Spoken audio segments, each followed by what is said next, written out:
Have you ever carried someone else's words around like baggage? The kind that play on repeat in your head. You're not enough. You'll never measure up. I know those words too well. They have cut me, broken me, even made me believe lies about myself for years. But here's what I've learned. While words can wound us, they do not have to define us. Today I want to talk about how I'm learning to trade the sting of words for gratitude, and how even in the middle of healing, joy can sneak right back in. As a girl, I had a voice that sounded younger than my age, higher, softer, like a child.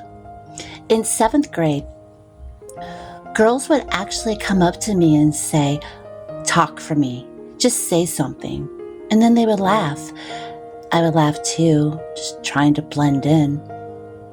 But deep down, I really hated it. It made me feel different, like an outcast. Even as a mother, I would answer the phone and people would say, "Can I talk to your mommy?" And I would say, "I am the mommy."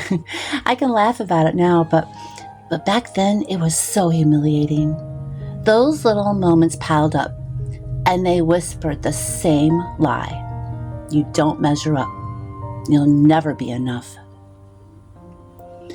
I've spent more hours than I'd like to admit standing in front of a mirror, criticizing myself, my clothes, my style, my weight, my hair, my makeup, my voice. There's always something to tear down. Maybe you've had moments like that too. Times when no matter what you do, you cannot see beauty in yourself. Times when you've looked in the mirror and all you see are flaws. Words wound us, but sometimes the cruelest words are the ones that we tell ourselves.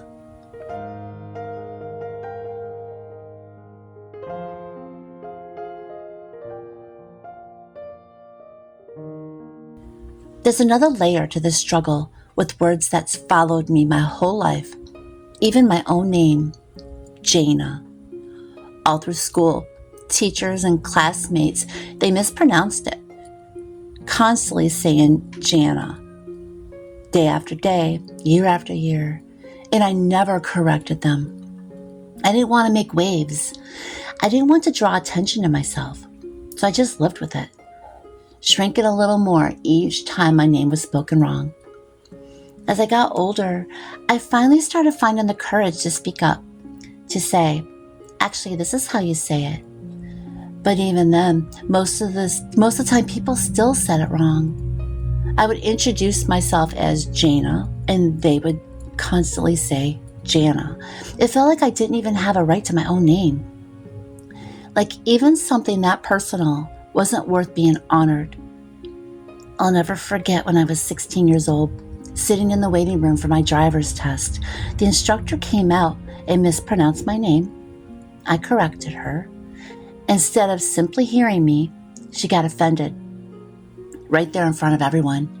She held up my paperwork, showing strangers my name, and asked them how they thought it should be pronounced. Imagine the humiliation.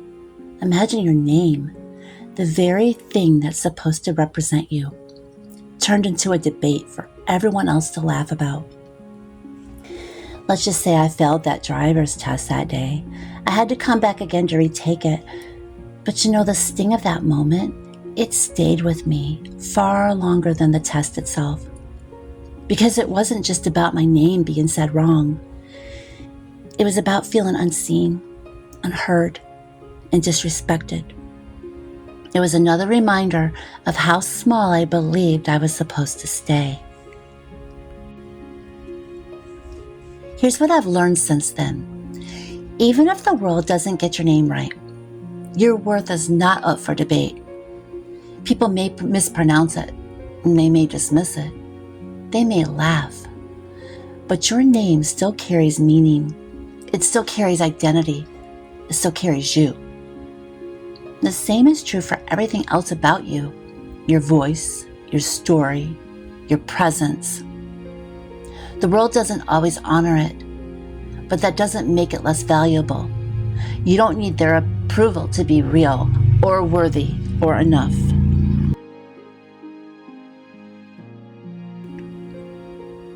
Maybe you've been carrying hurtful words from childhood, words from a broken relationship, words from people who didn't see your worth. Maybe, like me, you've stood in front of the mirror and only see what you think is wrong.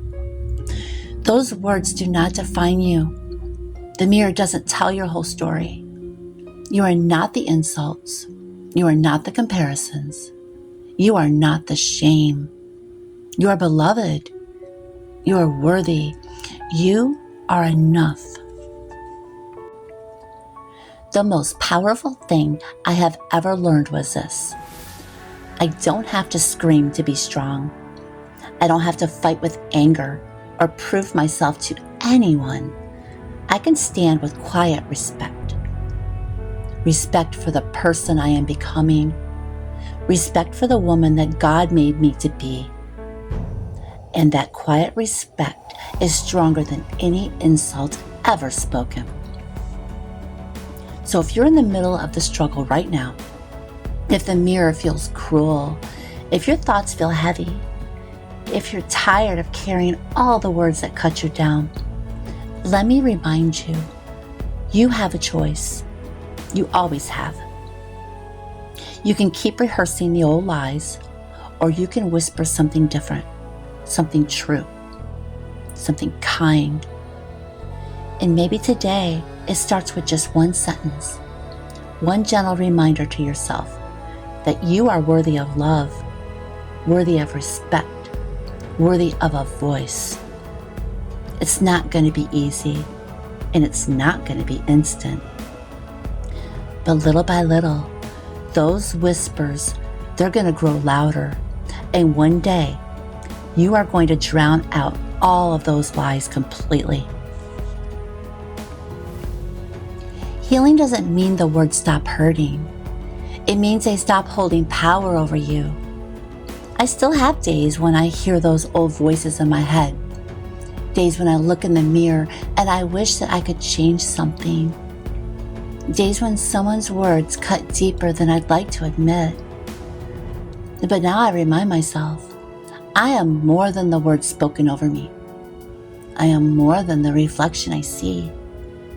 I am a woman in progress, healing, growing, choosing joy, choosing gratitude. You are too. For me, gratitude became the medicine for the wounds words left behind. Every careless comment, every insult, every mocking laugh, I carried them for years. They shaped the way I looked at myself. When I looked in the mirror, all I could see were the things those words told me were wrong. My weight, my clothes, my voice, my style, even the way I carried myself, even the way I walked. The mirror became a reflection not of who I was, but of every cruel word that had ever been spoken to me. But I started to realize that I had a choice. I could keep repeating those words to myself, letting them grow louder and louder, or I could whisper something different, something true, something kind. I would force myself to find one thing I didn't hate. And some days it was hard. Some days it felt impossible. But I would look at my reflection and say, you are still here. You are still standing, and that counts for something. It wasn't about pretending that my pain wasn't real. It wasn't about denying the sting of words that had cut me deep and stayed with me far too long. It was about shifting my focus just a little bit from the lies that had chained me down to the truth that could set me free. That's what growth looks like. It's not always a big dramatic change. Sometimes it's the quiet decision to stop believing the worst about yourself.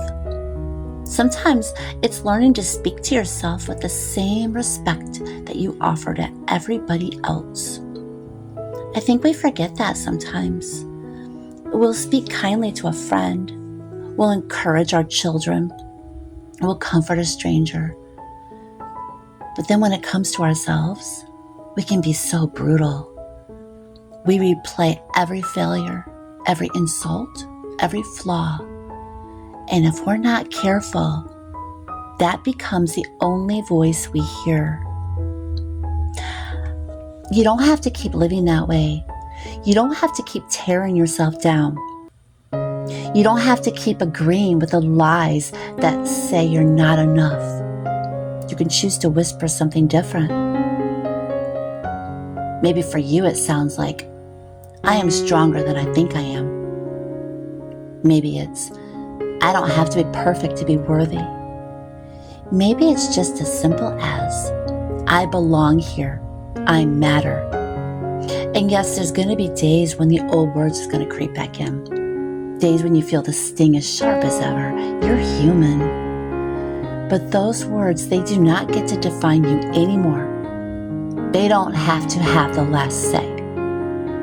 Because the truth is, you are not the names you've been called. You are not the mistakes you've made. You are not the voice in your head that tells you you'll never measure up. You're so much more than that. So much more. Thank you for spending this time with me today. If this message met you right where you are, I would love for you to leave a comment below and share your own journey. And if you want more encouragement like this, don't forget to subscribe. Join me here every single week. Until next time, take a deep breath, hold your head up high, and you remember your voice matters, your presence matters, and you are enough.